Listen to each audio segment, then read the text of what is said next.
mana tukang buburnya. Jadi kayaknya mungkin seperempat nggak ada kali. Gitu. Jadi kebanyakan dihabulin Allahnya. Itu gimana hukumnya Ustaz? Iya, Allahnya doang yang bagus. Kemudian alhamdulillah nasnya jelek, berarti orangnya jalannya jomplang.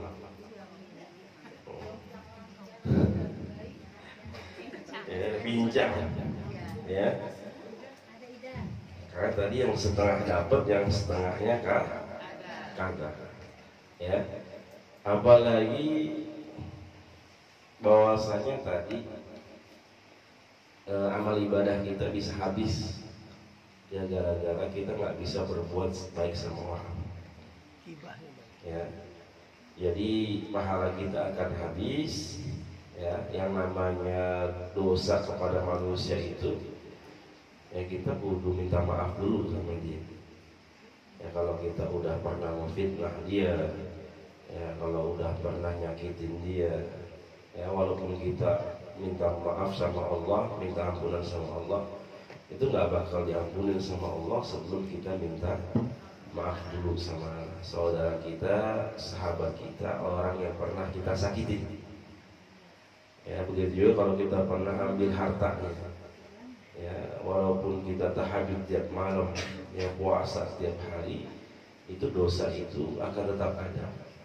Jadi nggak bisa pahala puasa, pahala sholat itu menghapus dosa-dosa yang kita perbuat dengan sama manusia, itu nggak bisa. Ya, bahwasanya itu adalah hakul adami, hak antara sesama manusia. Makanya ketika ada yang dilanggar maka harus dituntaskan dengan sama manusianya. Ya, kalau sudah dimaafkan, ya sudah dibalik atau sudah diikhlaskan hartanya, baru ya Allah mau menerima taubat kita. Ya, makanya Imam Al-Ghazali bahwasanya syarat taubat itu kalau misalkan ada harta yang pernah kita ambil, yang pernah kita makan, maka kita kudu balikin dulu. Ya, kudu balikin dulu ya kepada orang yang berhak, orang yang punya itu. Ya, baru kita memohon ampun kepada Allah Subhanahu wa ta'ala. Yang namanya utang, ya Ramadan, kemudian berapa kali kita ketemu Ramadan, kemudian kita lebaran, ketemu sama orangnya, ya mau 10 kali. Ya, walaupun udah salaman tiap tahun, tiap lebaran, yang namanya utang tetap utang. Nggak ada gara-gara salaman ketika Ramadan utang lunas ya. Utang lunas ya, nggak bisa. Ya tetap yang namanya utang tetap utang. Nah, jadi kita harus seimbang. Ya. Sholatnya baik, puasanya baik, ngajinya baik, zikirnya baik, kemudian sama orang juga baik. Berarti ibadahnya itu ada bekasnya. Ya, berarti kita ibadah sholat, kita ibadah puasa, baca Quran. Ketika kita mampu berbuat baik sama orang, berarti ibadah yang kita lakukan hablum minallah ini punya bekas dalam diri kita.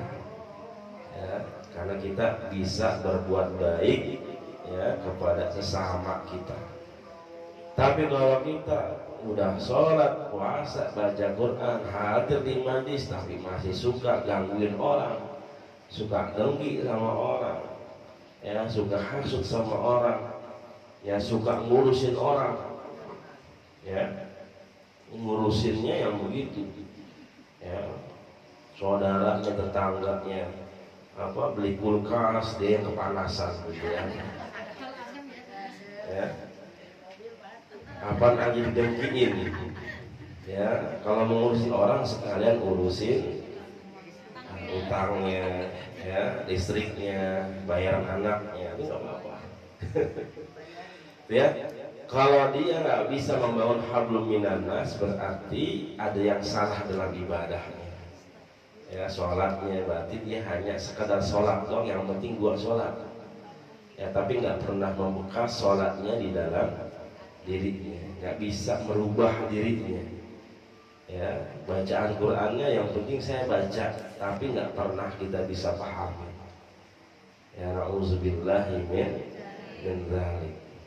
Ya, Begitu juga ada orang hablum minan nasnya baik, bagus, tapi sholatnya amburadul, ya hablum minallahnya nggak jelas, ya nggak pernah ngaji, nggak pernah sholat, tapi sosialnya bagus, bantu orang, ya.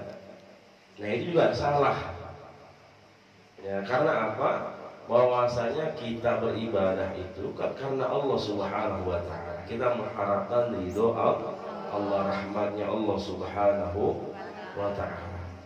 Ya. Kita berbuat baik, tapi kita berbuat dosa juga. Alhamdulillah. Kita ninggalin sholat, dosa apa enggak? Dosa.